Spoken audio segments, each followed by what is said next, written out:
तो कैसे हैं आप सब लोग। आप सबका स्वागत है मेरे चैनल कहानी थ्रिल पॉट पर। आई होप आप सब अच्छे होंगे, मैं भी बहुत अच्छा हूँ। आज आपके लिए एक और नया केस, एक और नई कहानी लेकर आया हूँ जो आपका दिमाग खराब कर देगा और आपके होश उड़ा देगा। आज का जो ये केस है आपको एक ऐसी सोच में डाल देगा जहाँ पर आप फंस जाएंगे और बस एक ही चीज सोचेंगे, इंसानियत बड़ी या प्यार बड़ा। ये केस है तो गोरखपुर का, लेकिन इस केस ने पूरे यूपी को हिला कर रख दिया था। पुलिस भी जब ये केस सॉल्व करने पहुंची तो वो भी हक्की बक्की रह गई। और हो भी क्यों ना, क्योंकि एक ऐसा केस जहां पर जिसका कत्ल हुआ वही कातिल भी निकला। सुनने में थोड़ा अजीब लग रहा है ना, ये केस है ही ऐसा। और जैसे जैसे मैं आपके लिए केसेस लाता जा रहा हूँ वैसे वैसे मेरी क्यूरियोसिटी बढ़ती जा रही है इन लोगों को लेकर जो लोग अपराध करते हैं। मतलब ये लोग क्या सोचते हैं, किसी की जिंदगी बर्बाद कर ये लोग खुश रह लेंगे?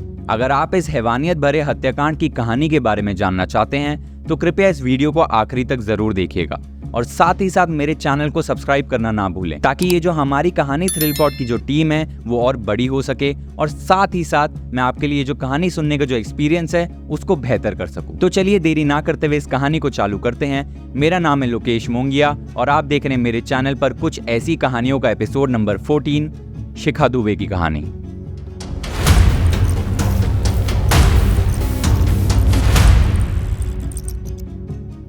शिखा दुबे यूपी गोरखपुर के कमलेशपुरम इलाके में रहने वाली एक शांत स्वभाव वाली मासूम सी लड़की जो कि 23 साल की थी और अपने माँ बाप के साथ वहां पर रहती थी। वो दीनदयाल उपाध्याय यूनिवर्सिटी से अपना पीजी का कोर्स भी कर रही थी। उसके घर में उसके मम्मी, उसके पापा और उसके अलावा और कोई नहीं था। ये फैमिली बड़ी खुशी खुशी अपनी जिंदगी जी रही थी। 10 जून 2011 की सुबह वो अपने घर से कुछ जरूरी काम का बोलकर निकलती है कि शाम तक वापस आ जाऊंगी, लेकिन वो शाम तक वापस नहीं आती है। उसके घर वाले बहुत ज्यादा परेशान हो जाते हैं, उसको ढूंढने की कोशिश करते हैं। आसपास जितने भी जान पहचान के लोग थे उन सब से बात करने की कोशिश करते हैं, लेकिन किसी की तरफ से कुछ भी खबर नहीं मिलती है शिखा की। थक हार कर शिखा दुबे के फादर राम प्रकाश दुबे अगले दिन गोरखपुर के रीजनल पुलिस स्टेशन में जाकर अपनी बेटी की मिसिंग रिपोर्ट फाइल करवाते हैं। पुलिस वाले ये रिपोर्ट फाइल करने के बाद उनसे पूछते हैं कि आपको किसी पर शक है या आपको किसी पर डाउट है, जिसके लिए राम प्रकाश दुबे बोलते हैं हाँ, मुझे दीपू यादव नाम के लड़के पर शक है जो मेरे ही घर के पड़ोस में रहता है और वो साथ ही साथ मेरी बेटी को बहुत टाइम से परेशान भी कर रहा था। राम प्रकाश जी बोलते हैं कि मुझे लगता है कि मेरी बेटी के गायब होने के पीछे दीपू यादव का ही हाथ है, या तो उसने मेरी बेटी के साथ कुछ कर दिया है। अब दीपू यादव जो है वो हमारी कहानी का सेकंड मेन कैरेक्टर है। फर्स्ट मेन कैरेक्टर हमारी शिखा दुबे है। पुलिस वाले जब ये बात सुनते हैं शक वाली, उसके बाद वो जल्दी से एक्टिव हो जाती है और दीपू यादव को ढूंढने के लिए उसके घर जाती है। लेकिन जैसे ही पुलिस दीपू यादव के घर पहुंचती है वहां पर उनका शक यकीन में बदल चुका था। दीपू यादव घर से लापता था। इसका मतलब शिखा दुबे की मिसिंग के पीछे दीपू यादव का हाथ जरूर होगा। पुलिस अब दीपू यादव को ढूंढने की कोशिश में लग जाती है और जैसे जैसे पुलिस अपनी इन्वेस्टिगेशन कर रही थी उसी टाइम एक ऐसी चीज होती है जिससे ये केस पूरा का पूरा पलट चुका था। ये मिसिंग से एक मर्डर केस बन चुका था। पुलिस को खबर मिलती है एक लाश की जो कि सरयू कनाल कॉलोनी के पास वाले जंगल में मिली थी। वो लाश एक लड़की की थी और साथ ही साथ उस लड़की का जो चेहरा था वो बहुत ही गंदे तरीके से बिगड़ा हुआ था, यानी कि उसके फेस को पूरा कुचला गया था, जिसकी वजह से उस लाश की पहचान करना बहुत ज्यादा मुश्किल हो रहा था। अब एक लड़की की लाश मिलने के बाद पुलिस वाले शिखा दुबे के घर वालों को बुला लेते हैं, ये सोचकर कि कहीं इनकी बेटी की तो लाश नहीं है ये। जिसके बाद शिखा दुबे की फैमिली वहां पर पहुंचती है लाश की पहचान करने के लिए। उस लाश की शक्ल से कुछ भी पहचान में नहीं आ रहा था क्योंकि वो बहुत ज्यादा गंदे तरीके से बिगड़ी हुई थी, लेकिन उसके शरीर पर जो कपड़े थे, गले में जो काला धागा था, पास में गिरी हुई जो चप्पलें थी और जो भी छोटा मोटा सामान था वो देखकर वो फैमिली वाले समझ गए कि ये शिखा दुबे की ही लाश है। अब यहाँ पर शिखा दुबे की फैमिली को बहुत बड़ा झटका पड़ता है। फैमिली बताते हैं कि ये लाश शिखा दुबे की ही है। शक्ल से कुछ पहचान में नहीं आ रहा, लेकिन ये जो कपड़े पहन रखे हैं आखिरी बारी शिखा ने घर से निकलते टाइम यही कपड़े पहने थे, जिसके बाद वो कभी घर वापस नहीं आई। इसके बाद पुलिस वाले बॉडी को पोस्टमार्टम के लिए भेज देते हैं और उसके बाद जब रिपोर्ट्स वापस आती हैं तो एक ऐसे हत्याकांड का खुलासा होता है जिसमें हैवानियत की सारी हदें पार कर दी गई थी। रिपोर्ट से पता लगा कि जो मृत इंसान है उसकी सबसे पहले गला घोटकर जान ली गई, उसके बाद धारदार हथियार से उसके मुंह पर बहुत बारी मारा गया, साथ ही साथ एक बहुत भारी चीज से उसके मुंह को कुचला भी गया ताकि लाश पहचान में न आए। उसके शरीर पर सिगरेट से जलाए जाने वाले बड़े सारे मार्क्स भी थे और साथ ही साथ सेक्सुअल हैरेसमेंट का भी डाउट था। मतलब आप समझ सकते हैं कि वो लोग नहीं थे, वो इंसान नहीं थे, वो कुछ हैवान ही थे जिन्होंने इतनी गंदी हरकत करी और उसके बाद लाश को ऐसे फेंक दिया कि वो पहचान में भी ना आए। ये खबर बाहर आने के बाद लोगों में बहुत ज्यादा गुस्सा भर चुका था। खाली गोरखपुर ही नहीं, पूरे यूपी में हाहाकार मच गया था और सारे के सारे लोग बस आरोपी की मांग कर रहे थे। पुलिस वालों ने बॉडी को पोस्टमार्टम के बाद शिखा दुबे की फैमिली को सौंप दिया। उसके बाद शिखा दुबे की फैमिली ने उसका अंतिम संस्कार किया और बस एक चीज ठान ली कि अपनी बेटी को न्याय दिलवाना है। इस केस ने अखबारों के थ्रू पूरे देश भर में सुर्खियां बटोरी। लोगों में बहुत ज्यादा गुस्सा था और वो चाहते थे कि ये केस जल्दी से जल्दी सॉल्व हो। पुलिस पर भी बहुत ज्यादा प्रेशर था, तो पुलिस ने अपना इन्वेस्टिगेशन को आगे बढ़ाया और पुलिस के पास जो एक प्राइम सस्पेक्ट था दीपू यादव, उसको ढूंढने में वो लग गई। पुलिस ने दीपू यादव से रिलेटेड बहुत सारे लोगों से पूछताछ करी, तकरीबन 50 लोगों से पूछताछ करी, लेकिन पुलिस के हाथ में कुछ भी नहीं आया। और थोड़े ही टाइम बाद दीपू का एक बहुत ही क्लोज फ्रेंड पुलिस वालों को मिलता है और वो पुलिस वालों को बताता है कि हाँ, दीपू जो है वो बहुत टाइम से सोनभद्र की बातें कर रहा था और साथ ही साथ वो वहां पर आया जाया भी करता था। रिसेंटली भी उसने सोनभद्र की कुछ बात करी थी। सोनभद्र गोरखपुर के ही पास में एक जगह थी। अब पुलिस वालों को एक क्लू मिल चुका था, सोनभद्र, दीपू वहां पर हो सकता था। तो पुलिस वाले अपनी टीम को रेडी करते हैं और रवाना हो जाते हैं सोनभद्र के लिए। और वहां पर पुलिस ने अपनी मेहनत के चलते सारे घरों में छानबीन करना चालू कर दिया। पुलिस ने सोनभद्र का कोना कोना छान मारा। यहीं कोई 40-50 घर देखने के बाद जब वो एक घर के बाहर पहुंचे तो वो अंदर से लॉक था। पुलिस ने बहुत बारी दरवाजे पर नॉक किया, लेकिन किसी ने दरवाजा नहीं खोला। और इतने में थोड़ी देर बाद एक लड़की ने आकर दरवाजा खोला और जब पुलिस ने उस लड़की को देखा तो उनके पैरों तले जमीन खिसक गई। जैसे ही वो दरवाजा खुलता है, ये केस वापस पलट जाता है। दरवाजा और किसी ने नहीं, शिखा दुबे ने खोला था। पुलिस ये देखकर हैरान हो जाती है। आप सोच रहे हैं, शिखा दुबे जो मर चुकी है वही दरवाजा खोल रही है। मतलब एक लड़की जिसका थोड़ी देर पहले अंतिम संस्कार हुआ है, उसके घर वालों ने उसको चिता दी है और वो सामने खड़ी है पुलिस के, जिंदा।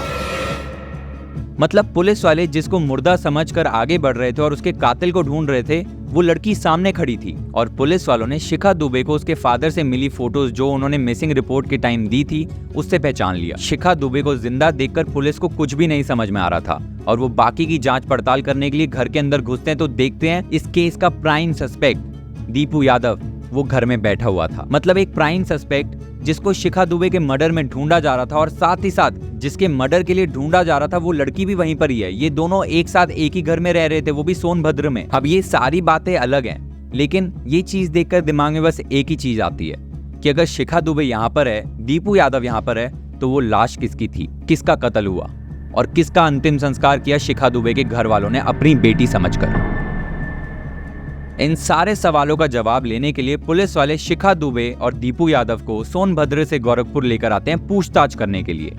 जिसके बाद शिखा दुबे एक ऐसी कहानी बताती है जो कि हैवानियत से भरी हत्याकांड की थी, जिसने लोगों को बस एक ही सोच में डाल दिया कि इंसानियत बड़ी या प्यार बड़ा।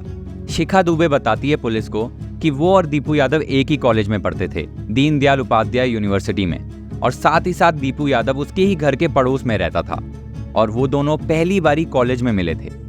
अब यहाँ पर जब वो पहली बारी मिले तो एक दूसरे को पसंद करने लग गए और धीरे ही धीरे ये पसंद प्यार में बदल चुकी थी। ये दोनों एक दूसरे से बहुत ज्यादा प्यार करने लगे थे, एक दूसरे के साथ जिंदगी बिताने की कस्में खा चुके थे। लेकिन आपको पता है ना, प्यार छिपाए नहीं छिपता। और ऐसे ही ये जो प्यार की कहानी थी, ये शिखा दुबे की फैमिली वालों को पता लग गई, जिसके बाद शिखा दुबे की फैमिली वालों ने उसके ऊपर बहुत सारी रिस्ट्रिक्शंस डाली, जिसकी वजह से वो और दीपू यादव मिल नहीं पाए बहुत समय तक। थोड़े टाइम तक सब कुछ ठीक चल रहा होता है, लेकिन थोड़े टाइम बाद शिखा दुबे और दीपू यादव फिर से वापस मिलने लगते हैं। और इस बारी वो क्या करते हैं, वो पास के ही मंदिर में जाते हैं 11 अप्रैल को और वहां पर शादी कर लेते हैं, जिसके बारे में वो किसी को नहीं बताते हैं और दोनों अलग अलग आकर अपने घर में आराम से रहने लगते हैं। अब दीपू यादव शिखा दुबे के साथ अपनी जिंदगी को आगे बढ़ाने के नए प्लान्स बनाने लगा था, क्योंकि उसे और शिखा दुबे दोनों को पता था अगर इस शादी के बारे में शिखा की फैमिली को पता लग भी गया तो वो फैमिली इस रिश्ते को नहीं मानेगी और साथ ही साथ ये रिश्ता खत्म भी करवा देगी। इसलिए दीपू यादव कोई और तरीका ढूंढ रहा था कि जैसे तैसे वो अपनी जिंदगी को शिखा दुबे के साथ ही बिता पाए। अब यहाँ पर दीपू अपने दोस्त सुग्रीव को इस प्रॉब्लम के बारे में बताता है। सुग्रीव जिसका खुद का एक ट्रांसपोर्ट का बिजनेस था और वो साथ ही साथ ट्रक भी चलाता था गोरखपुर से सोनभद्र के बीच में ही। सुग्रीव ये सारी प्रॉब्लम सुनता है और उसके बाद दीपू यादव को बताता है कि मैं एक लड़की को जानता हूँ जिसका नाम पूजा है। वो तकरीबन 30 से 25 साल की है और वो बिल्कुल शिखा दुबे जैसी लगती है, कद काठी बिल्कुल सेम है। तो अगर हम उस लड़की को मारकर फेंक देते हैं और उसको शिखा के कपड़े पहना देते हैं और उसका मुंह कुचल देते हैं ताकि लाश पहचान में ना आए, तो सबको यही लगेगा कि वो शिखा दुबे की लाश है और उसके बाद तुम दोनों कहीं और जाकर खुशी खुशी अपनी जिंदगी बिता सकते हो। दीपू यादव और शिखा दुबे को ये प्लान बहुत अच्छा लगा और उन्होंने बोला कि ठीक है, हम इस प्लान पर काम करेंगे। सुग्रीव पूजा को कॉल करता है और बताता है कि आपके लिए मेरे पास एक काम है, आपको 3,000 की सैलरी मिलेगी और साथ ही साथ आपको पहले महीने की सैलरी एडवांस में ही मिल जाएगी। पूजा एक 23 से 25 साल की लड़की थी जो कि 3 साल के बच्चे की माँ भी थी। उसके घर में पैसे की बहुत तंगी थी और वो काम भी ढूंढ रही थी। उसकी आर्थिक स्थिति अच्छी नहीं थी, तो वो सुग्रीव की बातों में आ जाती है और उसको हाँ बोल देती है और उसके बाद वो उससे मिलने के लिए राजी भी हो जाती है। सुग्रीव ये सारी बातें दीपू यादव और शिखा दुबे को बताता है, जिसके बाद ये तीनों डिसाइड करते हैं कि हम ये प्लान को अंजाम 10 जून को देंगे। अब 10 जून आ जाती है और सुबह सुबह सुग्रीव अपने वर्कर बलराम के साथ निकल जाता है सोनभद्र से गोरखपुर पूजा को लेने के लिए। और वहीं शिखा दुबे घर से सुबह सुबह निकलती है ये बोलकर कि मैं कुछ जरूरी काम से जा रही हूँ, और उसके बाद वो दीपू यादव से मिलकर मार्केट जाती है और वहां पर कुछ नए कपड़े खरीदती है अपने लिए। सुग्रीव रास्तों में जंगलों के पास अपना ट्रक रोक देता है और उसके बाद वो पूजा को बताता है कि काम की बात जिन लोगों को आपसे करनी है वो आपसे यहीं पर आकर करेंगे। जिसके बाद शिखा दुबे और दीपू यादव वहां पर पहुंच जाते हैं और ये पूजा को बहला फुसलाकर ट्रक से नीचे उतारकर जंगलों की तरफ ले जाने लगते हैं। जिसके बाद जब वो जंगलों के अंदर घुस जाते हैं तो वहां पर बड़ी बेरहमी से दीपू यादव और सुग्रीव पूजा का गला घोटकर उसकी जान ले लेते हैं। उसके बाद शिखा दुबे जो अपना पहना हुआ सूट था जो वो घर से पहनकर निकली थी वो पूजा को पहना देती है। उसके जो उतारे हुए कपड़े थे वो पैक कर कर रख लेती है और साथ ही साथ वो जो नया सूट अपने लिए उसने खरीदा था सुबह मार्केट से वो पहन लेती है। जिसके बाद शिखा दुबे अपने गले से काला धागा निकाल कर वो पूजा के गले में लगा देती है ताकि सबको यही लगे कि वो शिखा दुबे ही है, और साथ साथ अपना आसपास सामान फेंक देती है थोड़ा बहुत और अपनी चप्पलें भी वहीं पर ही छोड़ देती है। अब ये डेड बॉडी शिखा दुबे जैसी लग तो रही थी कपड़ों की वजह से, काले धागे की वजह से, आसपास गिरे हुए सामान की वजह से, लेकिन शक्ल से वो अभी भी पूजा थी। तो अब दीपू यादव और सुग्रीव ट्रक से एक बहुत मोटा रॉड निकालते हैं जिसको वो पूजा के मुंह पर बार बार मारना शुरू कर देते हैं पूरी जान से, जब तक कि उसका पूरा चेहरा बिगड़ ना जाए और ये लाश ताकि पहचान में ना आए। और उसके बाद ये सिगरेट से पूजा के शरीर पर बड़े सारे निशान लगाते हैं ताकि ये केस को गुमराह कर सकें, मिसडायरेक्ट कर सकें कि जब पुलिस इस केस को देखे तो सबको लगे कि ये कोई रेप केस होगा या सेक्सुअल हैरेसमेंट का केस होगा। जिसके बाद शिखा दुबे और दीपू यादव फरार हो जाते हैं सोनभद्र के लिए, और उसके बाद सुग्रीव अपने वर्कर बलराम के साथ मिलकर लाश को सरयू कनाल कॉलोनी के पास वाले जंगल में ठिकाने लगा देता है। आप देखिए, मतलब ये केस सॉल्व भी किसने किया, मतलब एक मर्डर केस जिसका मर्डर हुआ उसने खुद ही ये केस सॉल्व करवा दिया। शिखा दुबे पकड़ी गई तो ये केस पूरा का पूरा सामने आ गया। अगर ये दोनों ज्यादा स्मार्ट होते या कहीं और निकल गए होते तो ये केस कभी सामने ही ना आता, और सारे लोग जो वो लड़की मर चुकी थी उसको शिखा दुबे ही समझते, और साथ ही साथ पूजा की कोई खबर किसी को कभी भी ना मिलती। जब ये केस बाहर आया तो सारे लोग बहुत ज्यादा हैरान हो चुके थे, क्योंकि शिखा दुबे एक शांत स्वभाव वाली लड़की, एक मासूम सी लड़की थी। उसने इतना बड़ा हैवानियत से भरा हुआ कांड किया, यानी कि मतलब उसने एक लड़की को मरवाया जो कि 23 से 25 साल की थी और 3 साल के बच्चे की माँ थी। वो सब यही सोचते रहते थे कि शिखा बहुत ही शरीफ है और वो मर चुकी है, किसी ने उसका कत्ल कर दिया है, लेकिन किसी को ये नहीं पता था कि शिखा ने अपने प्यार को पाने के लिए किसी और का ही कत्ल कर दिया। मतलब उसने अपने प्यार के लिए इंसानियत को बेच दिया। तभी मैंने बार बार बोला कि आप यही सोचेंगे, इंसानियत बड़ी या प्यार बड़ा। शिखा दुबे के फादर जब शिखा को अपनी आंखों के सामने देखते हैं तो वो बहुत ज्यादा हैरान हो जाते हैं। उन्हें यकीन ही नहीं होता कि उनकी बेटी उनकी आंखों के सामने जिंदा खड़ी है, जिसका अंतिम संस्कार उन्होंने थोड़े टाइम पहले ही किया था। वो अपनी बेटी को हाथ लगाकर कोशिश भी करते जानने की ये सब कुछ सच तो है ना, कहीं ये सपना तो नहीं। लेकिन वो बहुत ज्यादा इमोशनल हो जाते हैं, वो रोने लगते हैं, और जैसे ही वो रोने लगते हैं वो अपने आप को संभालते हैं और उसके बाद वो बोलते हैं कि ये लड़की मेरी बेटी हो नहीं सकती, मेरी बेटी मर चुकी है, इसने जैसा कांड किया है उसके लिए इसकी इस दुनिया में कोई जगह नहीं है।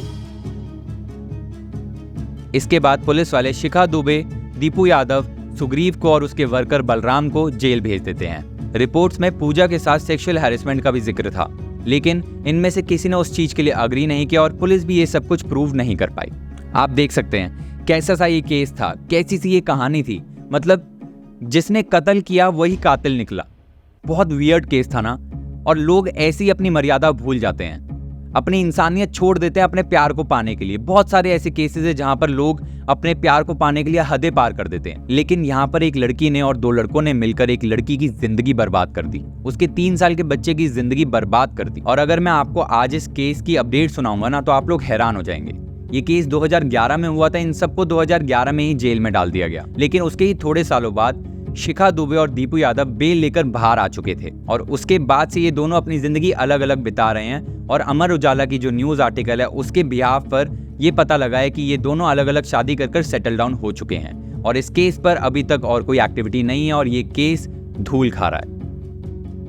मैं बहुत ज़्यादा परेशान हो गया था इस कहानी के बारे में पढ़कर कि मतलब ये दोनों कुछ और एक्टिविटी कर सकते थे, एक नया अच्छा रास्ता निकाल सकते थे अपने प्यार को पाने के लिए, उसकी फैमिली को मनाने के लिए। लेकिन इन्होंने एक अपराध का रास्ता चुना जहाँ पर इन्होंने अपनी ज़िंदगी तो बर्बाद करी ही करी, लेकिन साथ ही साथ वो 3 साल के बच्चे की और वो जो पूजा नाम की लड़की थी उसकी भी ज़िंदगी बर्बाद कर दी। मेरे को तो बहुत ज़्यादा परेशानी होती है ऐसी कहानियों को सुनकर, ऐसी कहानियों को सुनाकर भी। लेकिन इन कहानियों के माध्यम से मैं आपकी तरफ एक मैसेज लाना चाहता हूँ कि आप जो भी करें, जैसा भी करें, अपने तक सीमित रखें, किसी और को परेशानी ना पहुंचाएं, क्योंकि आपको नहीं पता आपकी करीबी गलतियां या आपकी करीबी हरकतें कब किसी और की ज़िंदगी में क्या इम्पैक्ट ले आएं, और किसी और की ज़िंदगी में क्या, आपकी ज़िंदगी में कब क्या इम्पैक्ट आ जाए।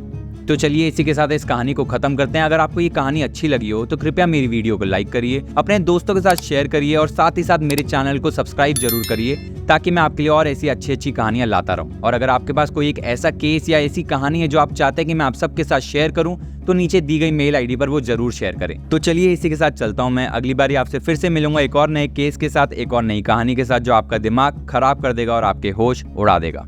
जय गुरु जी।